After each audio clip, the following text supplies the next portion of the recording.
സമൂഹമാധ്യമങ്ങൾ സമൂഹത്തിന് നന്മയാണ്, ഒപ്പം അല്പം തിന്മയുമുണ്ട്.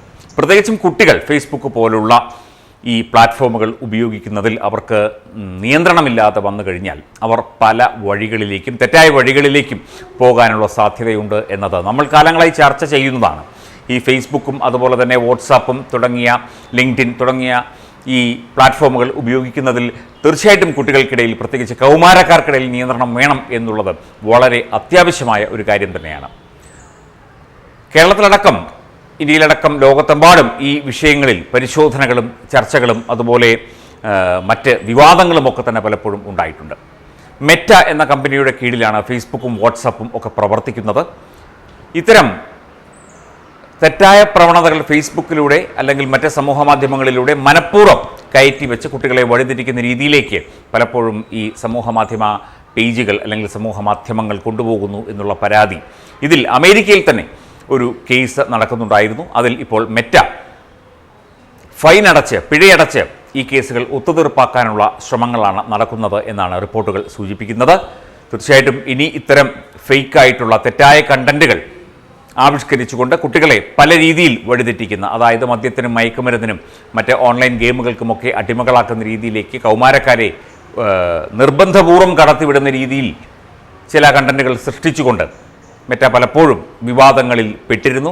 അതൊക്കെ തന്നെ പരിഹരിച്ചുകൊണ്ട് ഒരു വ്യക്തമായ ക്ലിയറൻസ്, വ്യക്തമായൊരു ഫിൽട്രേഷൻ ഈ ഒരു വിഷയത്തിൽ ഉണ്ടാകും എന്നുള്ള ധാരണയിലേക്കാണ് കാര്യങ്ങൾ എത്തിക്കൊണ്ടിരിക്കുന്നത് എന്ന റിപ്പോർട്ടുകൾ ആണ് പുറത്തു വരുന്നത്. അതിന് വളരെ ഭീമമായ ഒരു തുക നഷ്ടപരിഹാരമായി മെറ്റ നൽകേണ്ടി വരും എന്ന റിപ്പോർട്ടുമുണ്ട്.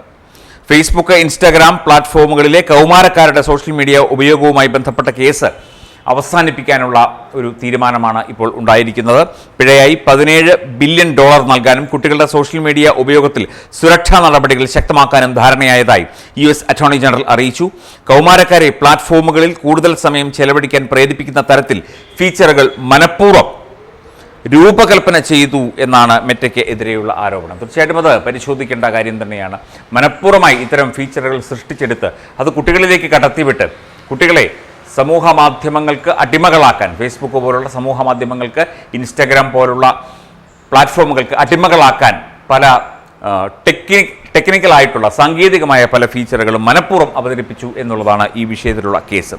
ഇതുമൂലം കുട്ടികളുടെ മാനസികാരോഗ്യത്തെ പ്രതികൂലമായി ബാധിച്ചു എന്നാരോപിച്ച് അമേരിക്കയിലെ 47 സംസ്ഥാനങ്ങളാണ് ഈ വിഷയത്തിൽ കേസെടുത്തിരിക്കുന്നത്. ഇൻസ്റ്റാഗ്രാം, ഫേസ്ബുക്ക് എന്നീ സോഷ്യൽ മീഡിയ പ്ലാറ്റ്ഫോമുകളിലൂടെ കുട്ടികളെ അനാവശ്യമായി ആപ്പുകളിലേക്ക് ആകർഷിച്ച് അടിമകളാക്കി എന്ന കേസിൽ ടെക് ഭീമനായ മെറ്റ ഏകദേശം 1.4 ലക്ഷം കോടിയിലധികം ഇന്ത്യൻ രൂപയാണ് നൽകേണ്ടത്.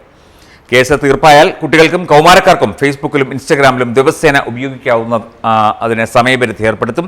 അതുപോലെ കുട്ടികൾക്കുള്ള ഉപയോഗത്തിന് ഇടവേളകൾ നിർബന്ധമാക്കും. സ്കൂൾ സമയത്ത് പുഷ് നോട്ടിഫിക്കേഷനുകൾ ഒഴിവാക്കും.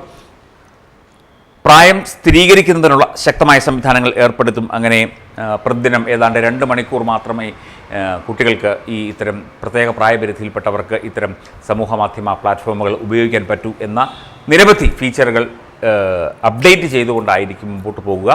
ഇത്രയും ഭീമമായ ഒരു തുക ഇതിന് പിഴ ആയിട്ട് ഈടാക്കിയിട്ടുണ്ട് അല്ലെങ്കിൽ ഈടാക്കുന്നുണ്ട്.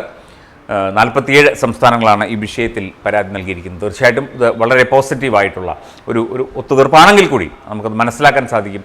കൃത്യമായി ഇടപെട്ടുകൊണ്ട് കോടതികളും അതുപോലെ നിയമവ്യവസ്ഥയും കൃത്യമായി ഇടപെട്ടുകൊണ്ട് കുട്ടികളുടെ മാനസികാരോഗ്യം, കുട്ടികളെ നേർവഴിക്ക് നയിക്കാൻ, കുട്ടികൾക്ക് പഠനവും മറ്റു കാര്യങ്ങളും ഒക്കെ തന്നെ ചെയ്യാം. പക്ഷേ അതിനൊക്കെ സമയക്രമം ഏർപ്പെടുത്തിക്കൊണ്ട് ഇത്ര സമയം കഴിഞ്ഞാൽ പിന്നെ കുട്ടികൾക്ക് ലോഗിൻ ചെയ്യാൻ പറ്റില്ല, ഇത്ര പ്രായമുള്ളവർക്ക് ലോഗിൻ ചെയ്യാൻ പറ്റില്ല, ആ ഒരു നിലയിലേക്ക് കാര്യങ്ങൾ എത്തിച്ചു കൊണ്ടിരിക്കുകയാണ് എന്നത് തീർച്ചയായിട്ടും അത് സ്വാഗതാർഹമായ ഒരു കാര്യം തന്നെയാണ്.